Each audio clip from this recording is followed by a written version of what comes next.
कैसे हैं? अल्हम्दुलिल्लाह। कोरोना के बाद नई ज़िंदगी की बहुत बहुत मुबारक। Thank you very much, thank you very much. शेख एक ज़ात है या कैफियत? बड़ा मुश्किल सवाल पहले ही कर दिया। कहते हैं कि शेख कौम है, ज़ात है, कैफियत तो शेखों पे कम ही नाज़िल होती है सिवाय पैसे गिनने के अलावा। आप कहते हैं कि जिस दिन सूरज मुझसे पहले तुलू हो गया। आपने मेरे दिल की बात कही। खुदा ना करे कि सूरज मुझसे पहले तलू हो। मैं बहुत जल्दी सोता हूँ लेकिन बहुत जल्दी उठता हूँ, 5:15 बजे उठ जाता हूँ। तो आप कहते हैं कि मैं सियासत छोड़ दूंगा, तो इसकी खबर कौन रखेगा कि आज आप लेट हो गए हैं? मुझे खुद अपना पता है, सब लोगों को पता है, क्योंकि मैंने अपने नाश्ते के लिए एक आदमी स्पेशल रखा हुआ है, क्योंकि मुलाजम जल्दी नहीं उठते, मुलाजम रात फ़ोन पे लगे रहते हैं। आप बड़े रिलैक्स सियासतदान नज़र आते हैं, ज़िंदगी से भरपूर शख्सियत के मालिक हैं। आखिर इस इत्मीनान का राज क्या है? सबसे बड़ी खुशी इसलिए है कि शादी नहीं की मैंने, कोई बच्चा बीमार नहीं है, किसी को स्कूल छोड़ने नहीं जाना, कोई बेगम के सर पे पट्टी नहीं बंधी हुई, ये नहीं पूछती कितने बजे आओगे, कहाँ गए थे। Free, born free, free man. इतने मीठे लहजे में हंसते हंसते इतनी सख्त बातें कैसे कर लेते हैं? पता नहीं, दौरा पड़ता है। आजकल आप अपने मुखालफिन के बारे में बड़े सख्त रिमार्क्स दे रहे हैं, तो क्या गेम फाइनल राउंड में दाखिल हो गई है? नहीं, कोई इसी तरह गेम में चलती रहती हैं। ये कोई आज मुलाकातें नहीं कर रहे, ये मुशर्रफ से भी मिलते थे। नवाज शरीफ साहब ने रहील शरीफ को कहा कि मेडिएशन कराओ तारुल कादरी के दरमियान और इमरान खान के दरमियान। ज़बान से कुछ हैं, दिमाग से कुछ हैं, दिल से कुछ हैं, दुकान लगाई हुई है बस। बचपन में लोग डॉक्टर बनना चाहते हैं, इंजीनियर बनना चाहते हैं, कोई एक्टर बनना चाहता है। किससे इंस्पायर थे कि सियासतदान बनने का शौक़ था? इंस्पायर तो मैं जिन लोगों से था वो नहीं बन सके। हालांकि शोरश कश्मीरी से मेरा बड़ा बचपन में तल्लक था, चौधरी से भी तल्लक था, लेकिन जो मेरे आइडियल लोग थे उसको इस कौम ने मुस्तरद कर दिया वोटों में उनको। जब आप काउंसलर बनने के ख्वाब देखा करते थे, उस वक्त कभी ज़हन में आया था कि आप पाकिस्तान की सबसे मकबूल शख्सियत भी बनेंगे? मेरे जो टीचर थे वो कहा करते थे कि एक दिन तू बड़ा आदमी बनेगा। तो मुझे अल्लाह का शुक्र अदा करना चाहिए कि ज़िंदगी का जो मैंने सोचा था अल्लाह ने मुझे उसमें कामयाबी दी। हर शख्स को अल्लाह कामयाबी नहीं देता। और जब मैं काउंसलर नहीं बनता था, तो छोटा था ना, तो मैं अपने महल्ले के बीडी मेंबर की सपोर्ट करता था। घर में जाके उसको बताता था, उसकी बीवी को बताता था कि ये घर वोट नहीं दे रहा, ये दे रहा है। तो जिस दिन वो अकमल मेरा बीडी मेंबर बना तो मैंने समझा कि मैं जीत गया हूँ। लेकिन मैं उनके घर को बता देता था कि फ़लाना घर आपको वोट नहीं दे रहा, फ़लाना। मैं बच्चा था लेकिन मैं नज़र रखता था कि कौन वोट। इवन महल्ले में अगर किसी, उस हमारे ज़माने में मुर्गियाँ बकरी हम घरों में रखते थे, ये उस ज़माने में ये बुरा नहीं समझा जाता था इन्हीं घरों में। तो अगर किसी के महल्ले में बकरी बच्चा दे तो वो भी मैं अपनी माँ को आकर बताता था। और पानी उस वक्त नलके से भरते थे सारे लोग, सारा मोहल्ला, घरों में पानी नहीं था। मैं बाज़ का पिछली बाल्टी आगे लगा लेता था तो झगड़ा होता था मोहल्ले में, तो घर वाले भी बाल्टियाँ मुझे ही देते थे कि मैं पीछे से आगे लगा लेता। गोल्डन कॉलेज में जनरल कमर जावेद बाजवा आपसे जूनियर थे, उस दौर में उनके अंदाज़ो अतवार और स्टाइल कैसा था? अब क्या बताएं, गुर्बत का दौर था, हॉस्टल में रहते थे, बीए कंपार्ट से पास की, तो नीचे उतर आते थे, नाश्ता मैं थड़े पे स्लीपर समेत करता था। बाजवा साहब तो मेरे बहुत देर बाद गार्डन कॉलेज में आए जी। ये इस वक्त इस्लामी जमीयत तलबा में थे, मैं MSF का सदर था, ईस्ट और वेस्ट पाकिस्तान का। फवाद हसन फवाद थे इनके साथ, फिर वो मुशाहिद का छोटा भाई होता जो PIA में, 3-4 ये लोगों का ग्रुप होता था। अभी उस दिन कह रहे थे गार्डन कॉलेज चलना है भाई, तो मैं कहा ठीक है जी।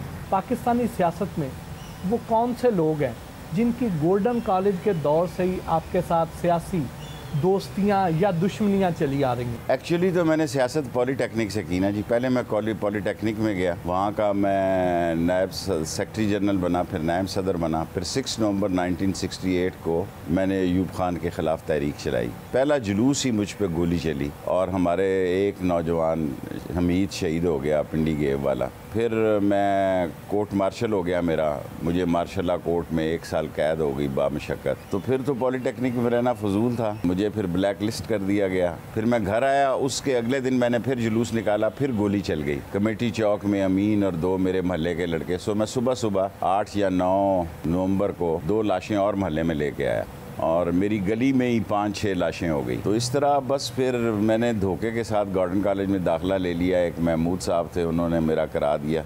फिर कोर्ट ने मेरा दाखिला बहाल रखा, तो फिर मैंने गार्डन कॉलेज से ग्रेजुएशन की। मास्टर की मैंने प्रिपरेशन शाहपुर जेल से की, 7 साल कैद हो गया था, नहीं बहावलपुर जेल से की। तो फिर मैंने मास्टर भी किया, फिर मैंने लाहौर से LLB किया। तालीम मैंने पाकिस्तानी रिकॉर्ड के लिए ठीक कर ली। बाहर मैंने दुनिया की सारी यूनिवर्सिटियाँ देखी, कोलंबिया, हार्वर्ड, एसेक्स, लेकिन उस वक्त मैं न्यूयॉर्क में कालीनों की फेरी लगाता था, कालीन बेचता था, तो फिर मैं पढ़ नहीं सका। शेख साहब कहते हैं कि आप ये जो सियासी पेशीन गोइयाँ करते हैं, आपके पास कोई सियासी मौक़िल है? मैं ख़ुद भी बाज़ का सोचता हूँ कि शायद मेरी माँ की दुआ है, मौक़िल शक्ल का तो मुझे इल्म नहीं, क्योंकि ये जो ज़लज़ले की मैंने पेशन गोई की कि ज़लज़ला आ रहा है और इधर मारगला की तरफ से आ रहा है और इसी महीने आ रहा है, ये इतनी बड़ी पेशन गोई थी कि दुनिया में कोई और शख्स करता और बड़ा खौफनाक ज़लज़ला आया। मुशर्रफ ने मुझे पूछा ये क्यों? मैंने कहा जी मुझे ऐसा मेरे अंदर कोई ऐसी चीज़ आ जाती है कि मेरा मुँह रुकता नहीं। और मैंने रोका उसे कि यार ये बहुत बड़ी बात कह रहा हूँ कि ज़लज़ला आने वाला है इसी रमज़ान के महीने में,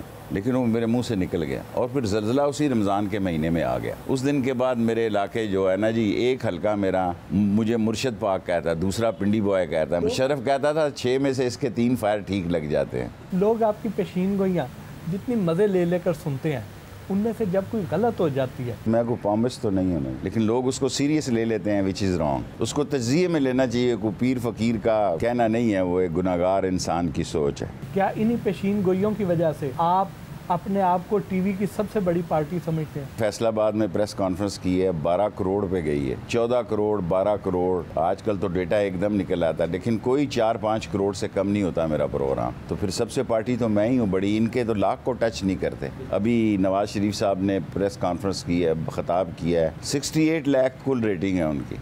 अगर एक मेरा क्लिप भी चले तो 2-3 करोड़ में होता है। तो फिर बड़ी पार्टी तो मैं ही हूँ। क्यों? जिस दिन मैंने कहा कि जिसने मुझे सुनना है वो सुने, जिसने नहीं सुनना, जो मेरी पार्टी में नहीं है, वो टीवी की स्क्रीन से हट जाए। नवाज शरीफ गेट नंबर 4 से आए, कुर्बानी से पहले कुर्बानी, सियासी यतीम, इस तरह के जो काटदार जुमले हैं, ये आमद होती है। ये मेरी रूह और मेरी सोच में अल्लाह ताला ने, ये मेरी आमद है, कोई मेरी तैयारी नहीं, कोई मेरा मुताला नहीं, सोच के नहीं जाता।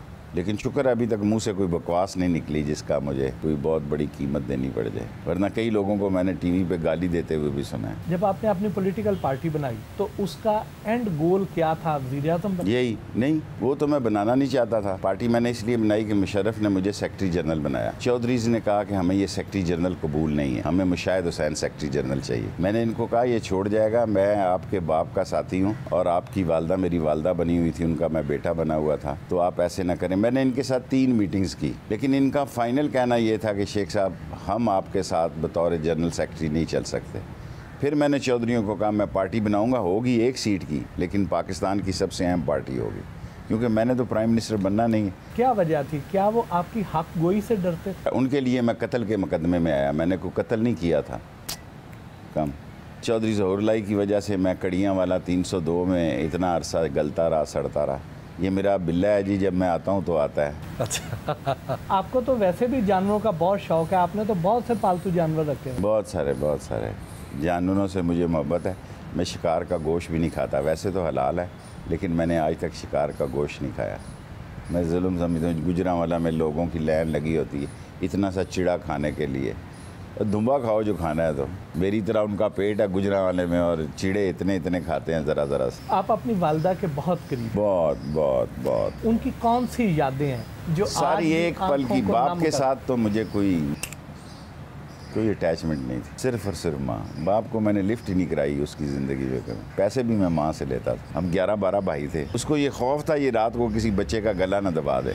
मैं माँ के साथ किसी को देख नहीं सकता था। उसके साथ चाय बनाने उठता था पूरा। सुबह हमारी कश्मीरी चाय फेंटती है, वो मैं फेंटता था। मुझे बेहतर कपड़े लेके देती थी स्कूल जाने के लिए। अगर और बच्चों को पैसे देने के लिए नहीं है तो दुपट्टा सा खोल के मुझे 4 आने या 8 आने दे ही देती थी। आप अपने बहन भाइयों से अक्सर खाइफ रहते हैं? नहीं, वो मुझसे खाइफ रहते हैं, मैं क्यों खाइफ रहूँ? Why should I? मैं एक बहन से तल्लक रखता हूँ, एक राशिद शफीक जो MNA है उसके वालिद से। बाकी किसी ने काम कहना हो तो इनको कहते हैं। खूनी रिश्तों में इतनी दूरियां क्यों? दुनिया में हर रिश्ता मुफाद का रिश्ता होता है, झूठ बोलते हैं ये लोग, सिवाय माँ के रिश्ते, बाकी सब बिजनेस पॉइंट ऑफ व्यू। आप पाकिस्तानी सियासतदानों को बहुत करीब से जानते हैं, किन सियासतदानों ने आप पर मनफी या मुस्बत असर छोड़ा? मेरा ख्याल है तकरीर का ढंग मैंने शोरश से लिया। मेरा स्टाइल भी शोरश कश्मीरी का है, क्योंकि उनके साथ मैं जलसों में जाता था, वो मुझे 5 मिनट दे देते थे पहले बोलने के। बहुत बड़ा मजमा होता था, इससे मेरा हौसला बढ़ गया, बचपन में ही बढ़ गया। तो हर एक आदमी को ऑब्जर्व करता हूँ खामोशी के साथ। गो चौधरी ज़हूरुल्लाह ने कई जगहों पे पार्टी बाजी नहीं की, लेकिन मैं पार्टी बाज सियासतदान था।